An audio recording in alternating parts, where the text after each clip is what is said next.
everybody's jumping in here. Gloria. Oh, Roseanne. All right, look at that. Linda's jumping in. Parker. Look at that. Hi, Jim. Good morning. Yay. Is it raining down in San Diego? It's Heck raining. yeah, it's blowing and raining. And that was going to be one of my subjects today is what do you do when it rains like this? Aha. Oh, I like the topic. Yay. Rainy day schedule. And no, it's not to go take a nap. Isn't that so true? There's always work to be done, though, There right? is. Hi, Tawny. Hi, Parker. Hi, John. Pat. Sheila. Good morning. Good morning, everybody. Yeah, good morning. All right. Got everybody jumping in here. We have a fabulous speaker today. Super excited. So we're going to give it a couple minutes. Sarah, Daniel, Lisa. All right. Look at everybody jumping in here. This is awesome. I love meeting up with everybody. All right. I like when, and it's a doorbell. So it's like, hey, we really do have company. Hi, Carolyn. How's everybody? Anybody got any great flying stories? Go ahead. I know somebody flew this week. We could always count on Jim. I know he flies. All right, Brenda. I have a quick little funny. On a work mission day, and you know, you look so official with all your hard hat and your vest on, and I had a gentleman come up to me and my partner and ask us if we were from Cox Cable, and we were there to fix his wife that was out.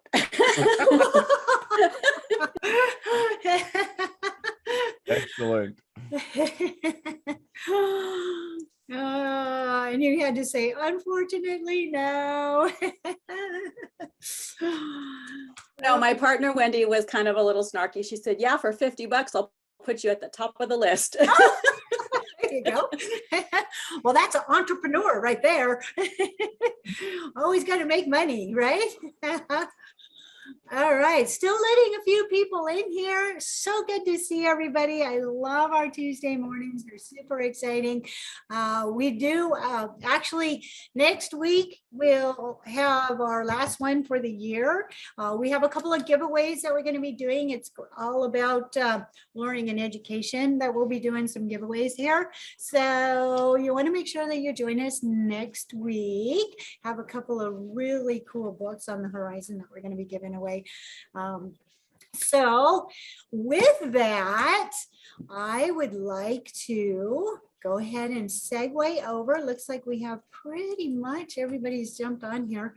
I would like to segue over to our amazing guest speaker today. And we have Erica Cooley with Aloft. She has said that she was going to be joining us today and sharing about the program. And I got a little sneak peek of what she has to present, and I'm pretty excited. So Erica, thank you for joining us.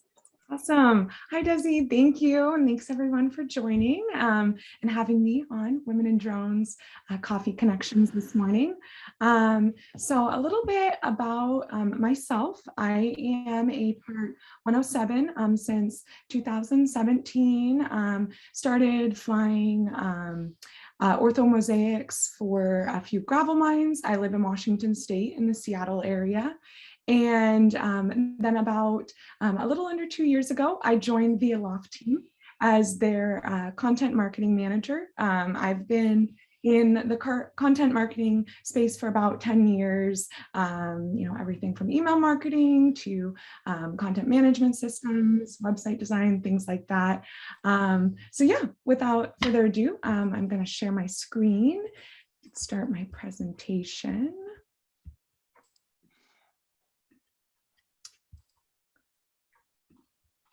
All right.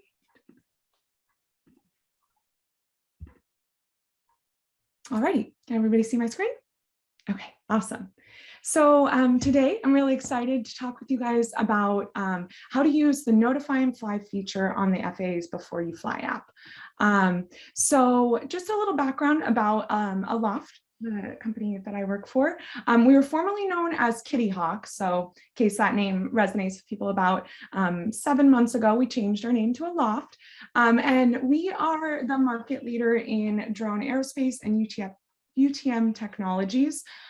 So we have our enterprise solution, which is called Air Control, and that is a platform that's used for scaling UAS programs for fleet management, flight ops, and then really focusing on security and compliance in one single data record. Some of our customers are Boeing, Travelers Insurance, Shell, but then we power the FAA's Before You Fly app, which is an exclusive partnership that we've had with them. We relaunched their app in summer of 2019. Since relaunching their app, it's been really well received. It's the most widely used UAS software platform currently. And currently we are also a USS, so a UAS service supplier for Lance, so for operations in controlled airspace.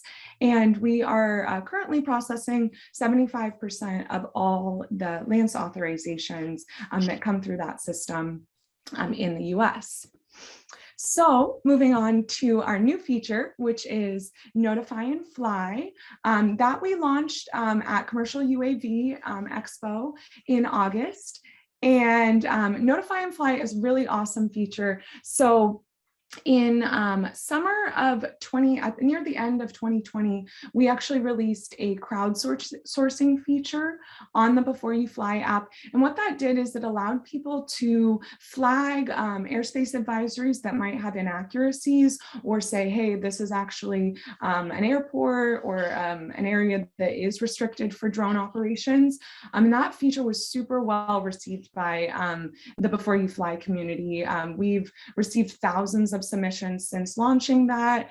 But what was super interesting is we noticed as a team when we were analyzing the submissions we received, that about 50% of the submissions every single month were people actually announcing their flight activity in uncontrolled airspace. So not a required not a required behavior that drone pilots had to do, but people just wanted to let the general public or the UAS community know that they were flying in that airspace during specific times.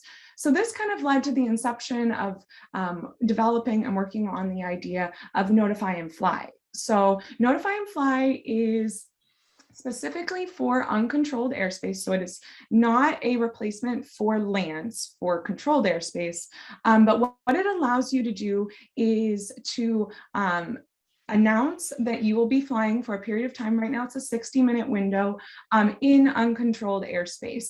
And after I go through my slides, I will demo how to submit that. But the really cool thing is it's for any type of UAS users. So from the hobbyists to commercial pilots to first responders, government agencies can use it to draw further situational awareness on the map and Before You Fly. So this is just a fun little visual that since we launched in August, we have received about 13,500 Notify and Fly submissions. And this map shows on the East Coast, it shows where the blue circles are controlled airspace.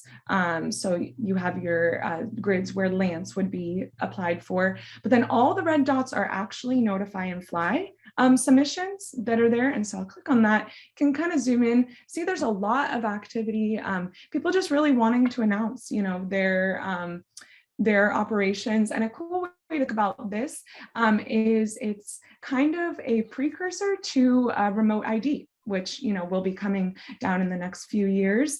And it's showing people are open and receptive, especially with this. This is fully anonymous currently. And so you're able to keep your privacy and keep your anonymity while also making the airspace safer, because people will know that there's potentially operations going on in that area when they go to fly. And then this also is another graphic that gives a visual on where the highest number of Notify and Fly submissions have come from. Currently, the top state is California, then followed by Texas and Florida. And yeah, just kind of interesting to see around the country where the most activity is occurring for the Notify and Fly submissions. Awesome. And with that, I'm gonna pull up a different screen so that I can demo what the what it looks like to submit a Notify and Fly.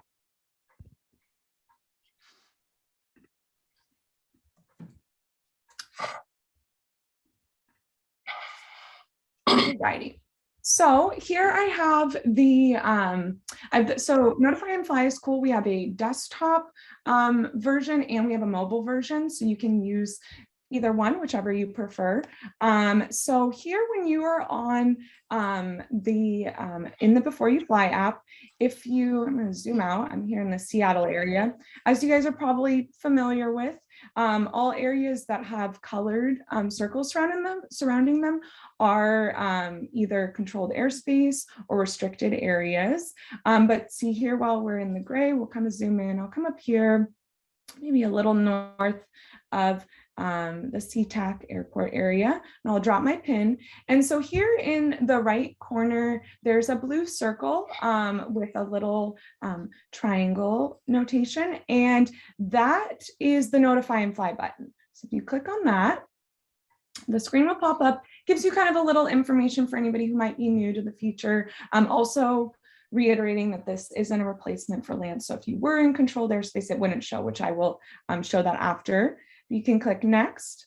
And then here we have our 4 options for the type of flight that it would be. So if you're recreational, you select recreational, commercial. But what's also interesting is one of the main ideas we had for this feature was using it for first responders as well, so that they could let people know when they're in the area and potentially doing life-saving activities, fighting fires, things like that. They could use that, and then UAS pilots could know, okay, definitely don't want to be flying in that area right now. But right now we'll do a commercial. When you go file flight. And currently the interface is auto set for the time that you are currently submitting. So your start time would be at the moment that you're submitting your Notify and Fly. And the duration is 60 minutes. And then you get up to the ceiling, which would be, when you're in uncontrolled airspace, would be up to 400 feet. And then it'll say the type. So we'll go file flight. Awesome. And so now when we zoom in here, and I'll go in on the desktop as well, you see that there's a blue circle surrounding my pin now. When I go up here, there is, under the airspace advisory bar, there is drone flight area, and you can see it's given an anonymous ID, and then it gives that same information. So we'll come here on the desktop and we'll zoom out. Come up here, and there we go, nifty. You can see that where I submitted is there on desktop as well. And the same information is reflected on both desktop and mobile devices. So yeah, and then I thought I would also give an example of just showing that, here, we'll move my pin a little bit. And so we can go through the same process. Let's say I'm a first responder and I want to submit a Notify and Fly for the hour that we'll be operating in that area. Go file, and then there you go. Now both would show. And so the same would show if somebody else other than me had submitted, and then I would know, okay, in this specific neighborhood, there may be UAS operations, so I should watch out while I'm operating for other operators in the area. And then really quick, just to show, so if I click over into controlled airspace here, you'll see that this, the button changes, that blue button in the corner, and it actually changes to get lands, which is a great feature, letting people know that Notify and Fly is just for uncontrolled airspace. And then when you are in controlled airspace, you would need to apply for lands if you would like to operate in that area. Yeah. So I think that was generally what I had put together.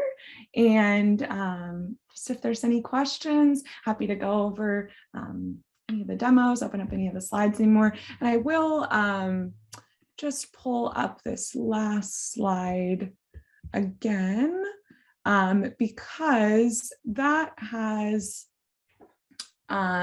our email and website. And then also I want to say, if there's any questions for Before You Fly or Notify and Fly, you can always email Before You Fly at aloft.ai. And that's where we file through all of our Before You Fly questions. Someone will usually get back to you quite quickly. Well, I love all the stats that you provided. That's fantastic. So there's quite a bit of chat going on. I don't know. Oh, if okay. you're able to Yes. see some of that going on in there. A Oh, gotcha. couple of questions that I did see were along the lines of, like Jim Bonnerdale had posted that there were some choices that were grayed out, and he was wondering why some of those options were grayed out. Oh, on the on Notify and Fly. Yes. Gotcha. So currently it's blue when you have selected the option, and the gray options are just the unselected. So you can select any of those four. Here, I will see. Let me make sure I know what you guys can see.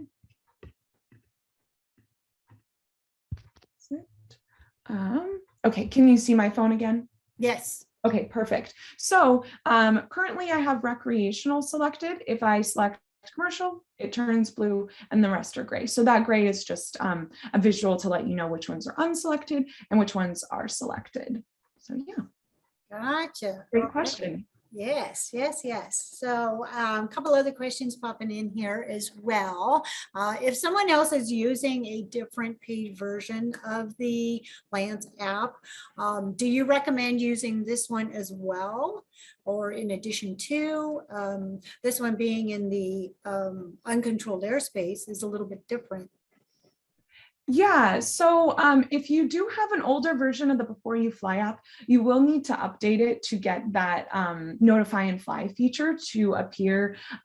It may have already auto updated since this update was released in August. So there's a chance if you have auto updates that it will have. But if you, if you use any other USS provider for Lance, you can still use the Before You Fly app for, situational awareness, flight planning, things like that. Then when you're in controlled airspace, you can use your app for applying for Lance, and then use Notify and Fly on the Before You Fly app for uncontrolled airspace for better situational awareness. So I think that kind of took in what Chad was asking. Chad, if that didn't clarify your question there as well, the difference between the Before You Fly and the Aloft app, just pop something into the chat there and let us know. If anybody has any questions, and maybe even questions as far as actually using the app or setting up the app or anything like that, feel free to pop those into the chat there.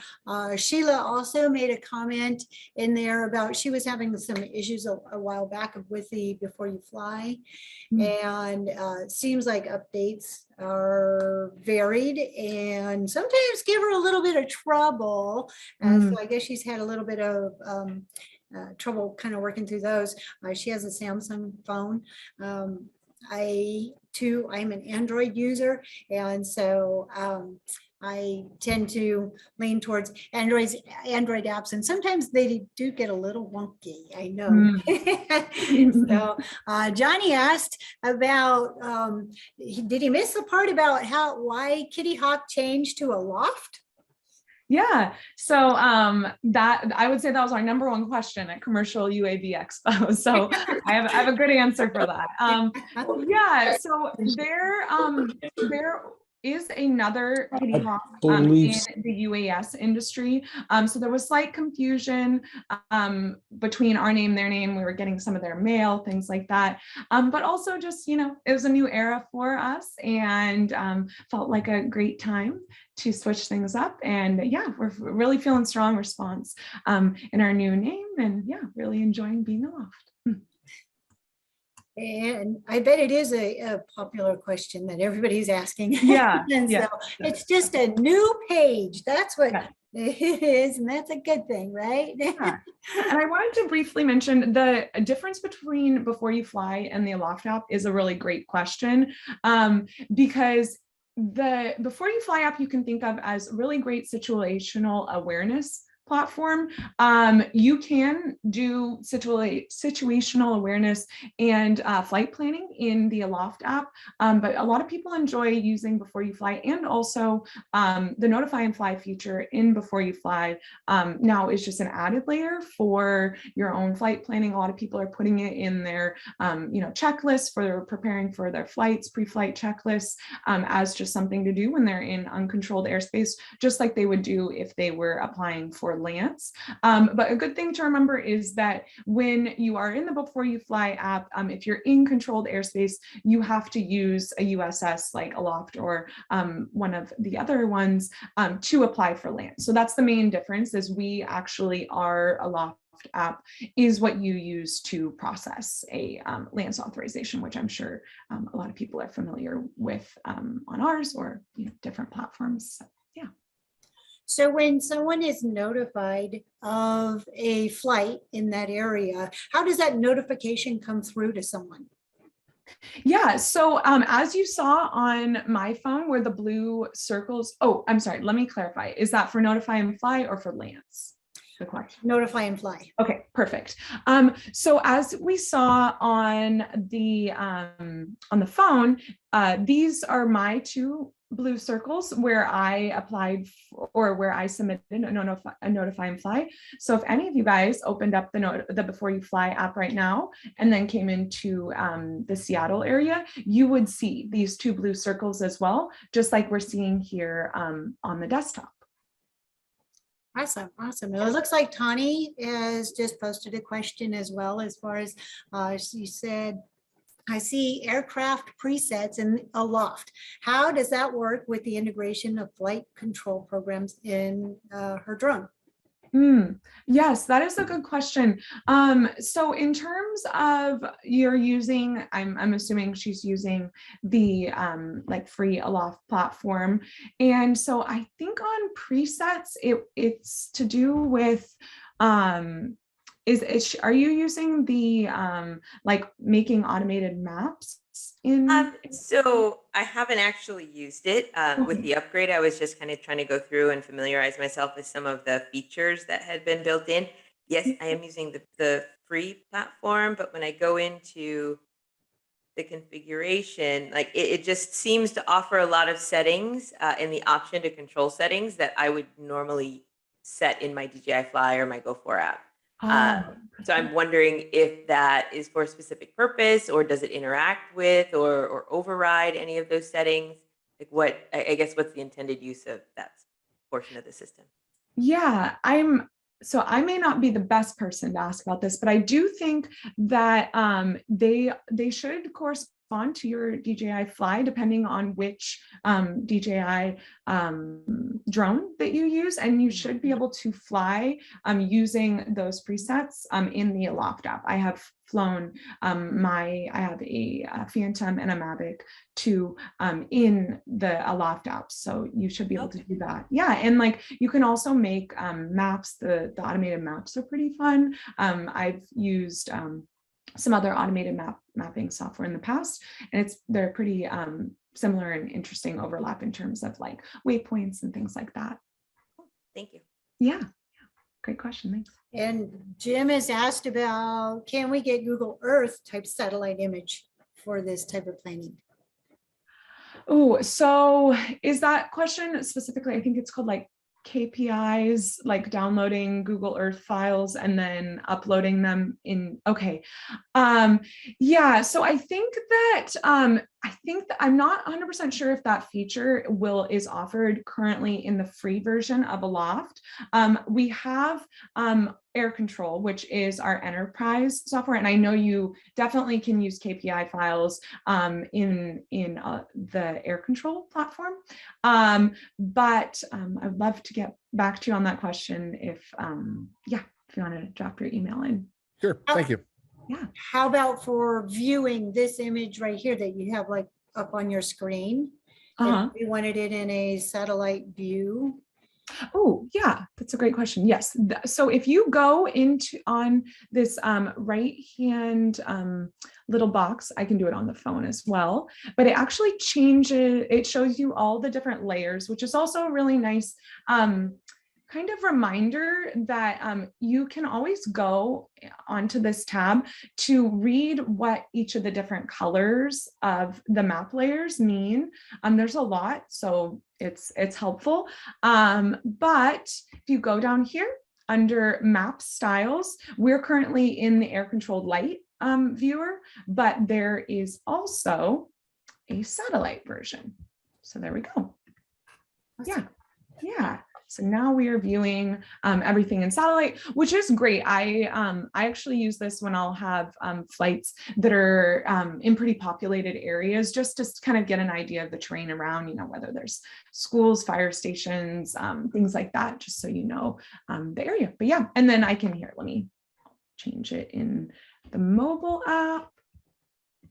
So when you're in the mobile app, it's the same UI. You click up here. You can see all the different map layers, and then click satellite. And there we go. Now both are satellite. Yeah. And I wanted to mention really quick about the map layers. We do have a YouTube channel, and we also have our website where we have our blog, which is aloft.ai/news. And we release a lot of information on our blog and our YouTube channel pertaining to FAA compliance and just safety in general of tips. And we have a blog on the map layers giving a lot of information on, we get a lot of questions on small airports, municipal airports. Do you need LANs there? And that's a major point of confusion. And the answer is no, you don't. But there's also, some recommendations of precautions that you should take while operating, in an area where there might be small planes. So just wanted to mention that there's some good resources that could be helpful for people if they're looking for more information. Good tip. Also, you had mentioned that you can set this flight up for an hour time frame. Yeah. So is it possible, or do you anticipate in the future having longer time frames available? Yes. Yeah. So there is a lot of exciting stuff coming out in 2022, a lot in the works currently for improving the notifications, improving the submission process for Notify and Fly. And yes, added information, being able to pre-schedule your Notify and Fly so they wouldn't have to happen, right in the moment that you're doing, which can be, maybe a little bit of a challenge when you're already, trying to get your drone up in the air, get your insurance, things like that. So yes, lots of exciting stuff to come in terms of, improvements to that system. But right now, the recommendation would be if you needed to fly for more than an hour, it would just be to submit a second one, when you're getting close to that point. But in the future, yes. What a great tool. Yeah. So Richard also posted either a question or a comment in here about, I'm a recreational drone pilot and a licensed SEL and instrument rated pilot looking for VFR maps to, as it appears on Aloft, could include more info in an area like the national wildlife. Is that part of what you're thinking of the future is being on there, or is that part of the options that were under like the satellite screen? Oh, I so love this feedback. This I will drop a link in the chat for our data submission. So let me actually show you guys what that looks like. So that was the feature that I was talking about that we released at the end of 2020, which is our data submission forms, and specifically things like, you know, national forests, wildlife reserves, things like that are really great to submit with as much information and detail as you can. And those are things that we are actively working on updating. So we actually had all of San Francisco's parks added to the maps. We worked with the city of San Francisco about a year ago, and that was a huge improvement because they have restrictions for all the parks that are in the San Francisco area, restricted drone flying, and so that should be reflected in the map to give people, you know, the most accurate and updated information.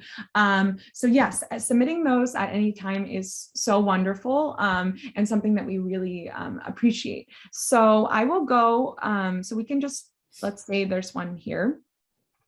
And if you open up the notification, the airspace notification bars, you'll see, you know, all the information of the existing ones. So let's say like this one is the over here. Let me actually click over to like a park or something like that. So let's say this Mercer Slough Blueberry Farm is a restricted area, and it's not reflected here on the map yet, but you know that it is. You've, you know, maybe talked to the owners, and you want to submit data for this location. You would click on this submit data for this location button. And then here is the form. So you can put in all of the information. You do not have to put your name, email, those are not required fields. You're welcome to.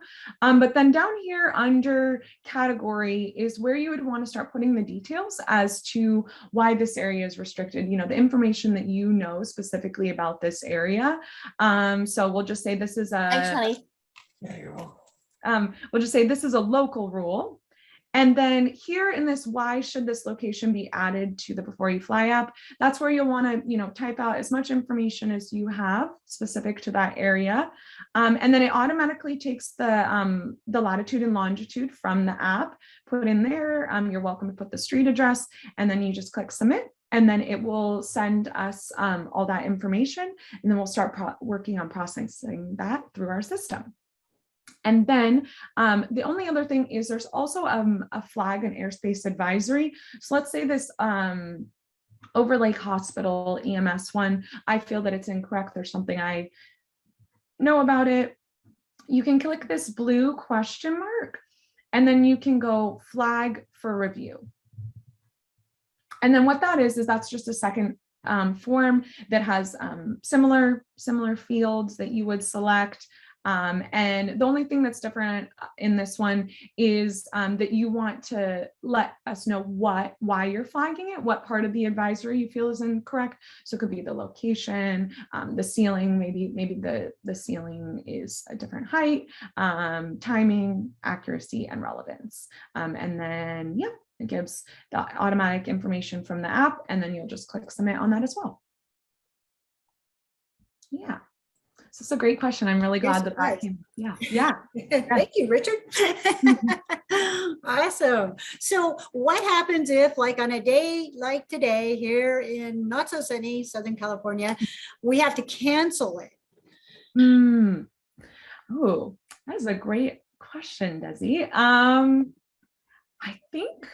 I think as of right now, I don't think we have a cancel feature, but I will talk with our development team and see if that is one of the updates that is rolling down the line, because that is a really good question, especially, yeah, since I would think in the future, since we're doing pre-scheduling of notifying flies as one of the features that will come out in the future, that there most likely would be a cancel option, just kind of like there is in canceling your lands. Like, let's say, yeah, you had applied for lands in advance, then it rains out today, and you can cancel that. So I would think, yeah, that's definitely a feature that's coming, but I'd love to get back to you on that. Awesome, awesome. Well, if anybody has any last minute questions, go ahead and pop those in there and I would like to know, what is your favorite part of the app? Ooh, of the Before You Fly app. Yes. Oh, okay. So I love Notify and Fly. I do think that this is so amazing. It really, especially when we were at the conferences talking with people in person, really resonating as this is a preview of remote ID. You know, this could be what it looks like when remote ID starts, you know, we see it on the map, really resonated with people. But I would say the data submission, it's super interesting.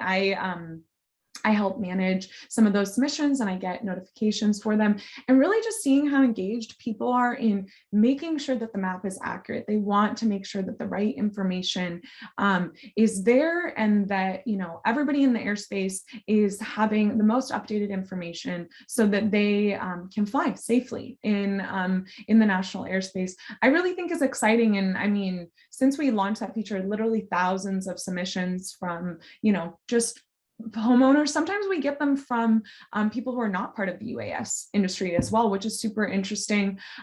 People really just trying to understand why drones might be operating in their area.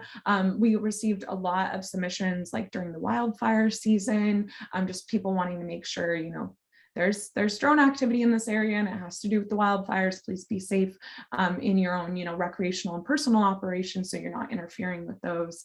So yeah, just excited about that, and also excited to see in the Notify and Fly feature it being used more and more by first responders and government agencies and things like that, just to, like, you know, really inform, you know, the general public or the recreational UAS community of, you know, really important life-saving work that's being done by drones. I think that anybody that is in the drone industry gets excited when we see, you know, drones really being used for really, really, really good work that is important. So yeah.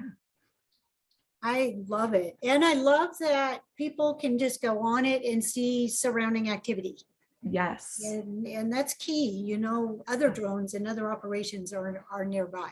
Yeah. So, and then especially with public safety and first responders, having that available to people as well, is knowing that something is happening nearby is great. So, well, I thank you so much. And can we have you really quick, like, jot your information into the chat, and that way if anybody wanted to reach back out to you, had any questions on it, it's so user friendly as well. Yeah. And so, and love the demonstration where you actually had your phone right there, right next to the computer app. It was great. So thank you so much. Good stuff. Really, really good. So we are going to segue now over to our breakout sessions. And I think we will kind of go along with what the topic was that Jim had mentioned. What do you do on a rainy day? Or if the wind, or I think in some cases it would be blowing snow, and you know, not everybody has rain, right? So in the case of your event gets canceled, what do you do? What do you do on a day like today for us in Southern California? But I sit with coffee connections first, so. yay, I like it. Well, we're glad you're here. So a lot of people saying, thank you, Erica. Great job. We love what your presentation is all about. Thank you so much. And we're going to go ahead and go to our breakout sessions. And looks like we'll have about 15 minutes or so. All right, here we go. That kind of wraps it up.